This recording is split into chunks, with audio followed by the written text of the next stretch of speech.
Selamat pagi, Shalom. Berjumpa lagi dengan Sabda Pagi Sion Winangun di tanggal 22 Maret 2023. Dan mari sebelum kita melaksanakan tanggung jawab di hari ini, kita awali hari ini dengan mendengarkan firman-Nya. Mari berdoa. Saat ini ya Tuhan, kami bersyukur sebab kami boleh menikmati hidup di hari yang baru ini karena perkenanan Tuhan. Karena itu biarlah dalam perkenanan Tuhan juga kami mau mengawali hari ini dengan mendengarkan firman-Mu. Berbicaralah ya Tuhan, kami sedia mendengarnya di dalam nama-Mu ya Yesus. Amin. Saudaraku, mari kita membaca firman Tuhan dari Markus pasal 14 ayat yang ke-47. Firman Tuhan berkata demikian. Salah seorang dari mereka yang ada di situ menghunus pedangnya, lalu meletakkannya kepada hamba imam besar sehingga putus telinganya. Saudaraku yang diberkati Tuhan, keluarga Kristen yang dikasihi Tuhan, situasi penangkapan Yesus Kristus yang penuh dengan drama pengkhianatan semakin tegang ketika tiba-tiba Simon Petrus mengambil pedang, menghunus pedangnya dan memotong telinga salah seorang hamba atau prajurit yang diutus oleh para imam besar. Peristiwa itu terjadi begitu cepat sehingga tidak ada yang memperhatikannya. Sebab kalau mungkin ada yang memperhatikan, dapat saja peristiwa itu dicegah oleh orang lain yang berada di dekatnya. Siapa orang yang melakukannya? Dalam catatan Matius 26 ayat 51 mengatakan bahwa seorang dari mereka yang menyertai Yesus. Namun dalam Yohanes 18 ayat 10 tertulis bahwa Simon Petruslah orang yang melakukannya.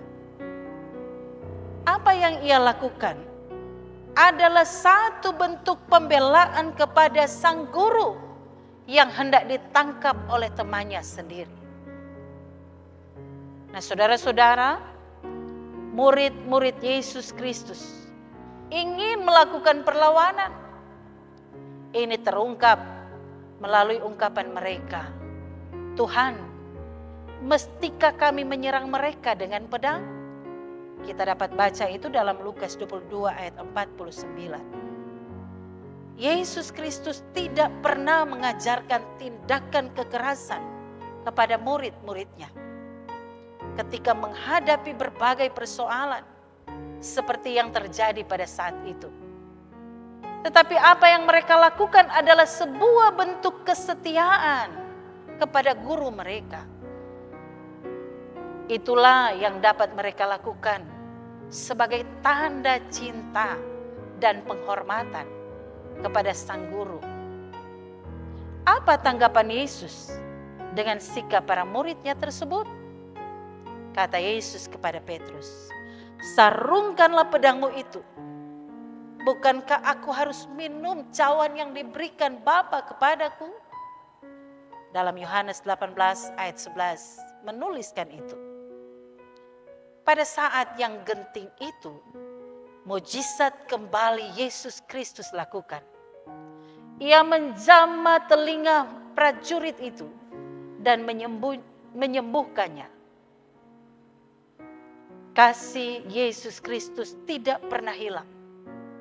Sekalipun ia ditangkap, tetapi ia tetap menunjukkan kepeduliannya kepada setiap orang tanpa terkecuali. Nah, keluarga Kristen yang dikasihi dan diberkati Tuhan Yesus, kita sementara menghayati minggu-minggu sengsara Yesus Kristus. Firman Tuhan hari ini hendak mengingatkan kita untuk jangan tergesa-gesa mengambil tindakan kekerasan yang kemudian akan berdampak negatif pada diri sendiri. Mungkin bagi kita, tindakan itu adalah sebuah pembelaan diri atau ingin menunjukkan rasa simpati pada teman atau saudara kita. Namun yang pasti, setiap tindakan kekerasan dalam bentuk ataupun dalam alasan apapun yang melanggar hukum pasti mendapat hukuman. Kita diajak untuk tidak membalas kejahatan dengan kejahatan. Keluarga Kristen harus menjadi pelopor untuk menjabarkan kasih Kristus bagi banyak orang dimanapun kita pergi dan berada. Sebagaimana Yesus Kristus yang mengasihi dunia ini sehingga ia rela menderita sengsara dan mati di atas kayu salib. Terpujilah nama Tuhan. Amin. Mari berdoa.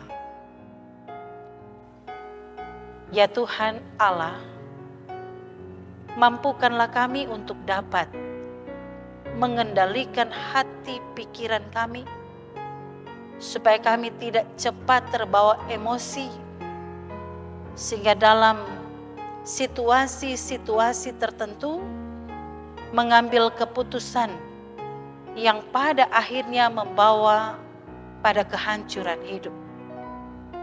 Ajar kami ya Tuhan melalui firman-Mu, supaya kami dapat menenangkan diri kami sekalipun ada begitu banyak badai yang datang dalam kehidupan kami. Terima kasih untuk firman-Mu ya Tuhan. Amin.